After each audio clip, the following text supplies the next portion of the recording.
축구 통계 사이트 소퍼스코어가 집계한 손흥민의 이번 시즌 평균 평점 7.26점입니다. MLS부터 분데스리가, 리그안까지 세 리그에서 뛰는 한국 선수 3명의 외신 종합 성적표를 정리해드립니다. 먼저 세 선수의 이번 시즌 현황을 짚어보겠습니다. 손흥민은 지난해 MLS 역대 최고 이적료인 2,650만 달러의 LAFC로 이적하며 큰 화제를 모았습니다. 올 시즌 통산 19경기에 출전해 12골 9어시스트를 기록하며 총 21골 관여라는 인상적인 수치를 쌓아가고 있습니다. 골.com은 지난 4월 6일자 보도에서 손흥민의 MLS 적응 속도가 당초 예상보다 빠르다고 평가했고, 월드사커 톡 역시 4월 5일자 기사에서 비슷한 맥락의 긍정적 분석을 내놓은 바 있습니다.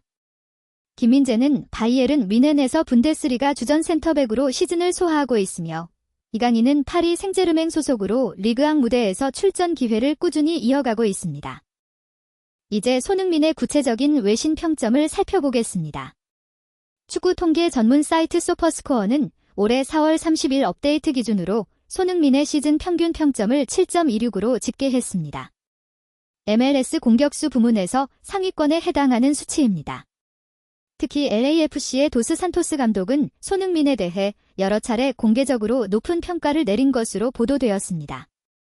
베스트 오브 코리아는 5월 1일자 보도에서 손흥민이 MLS 무대에서 보여주고 있는 경기력이 이적 당시 걸었던 기대치를 충분히 충족하고 있다는 분석을 내놓기도 했습니다. 19경기에서 21골 관여라는 숫자가 이를 뒷받침하고 있습니다. 김민재의 외신 평점도 눈여겨볼 대목입니다. 에포티마브 기준 김민재의 이번 시즌 평균 평점은 7.39입니다. 공격수인 손흥민의 7.26보다 오히려 높은 수치로 분데스리가 수비수 가운데서도 두드러지는 성적입니다. 분디슬라이거.com에서도 김민재의 안정적인 수비 기여를 별도로 조명한 바 있습니다. 일반적으로 수비수는 공격수보다 높은 평점을 받기 어려운 것으로 알려져 있는데, 이는 김민재가 바이에른 뮌헨 수비 라인에서 그만큼 핵심적인 역할을 맡고 있다는 의미로 해석할 수 있습니다. 이강인 역시 파리 생제르맹에서 리그앙 경기에 꾸준히 출전하며 자신의 평점을 유지해가고 있는 것으로 전해지고 있습니다. 여기서 한 가지 짚고 넘어갈 부분이 있습니다. 세 선수가 뛰는 리그가 서로 다르기 때문에 평점을 단순 비교하기는 쉽지 않습니다. 분데스리가와 리그앙은 유럽 5대 리그에 포함되어 세계 최상위급 경쟁이 펼쳐지는 반면, MLS는 리그 역사와 전체적인 경기 수준 면에서 차이가 있는 것이 사실입니다.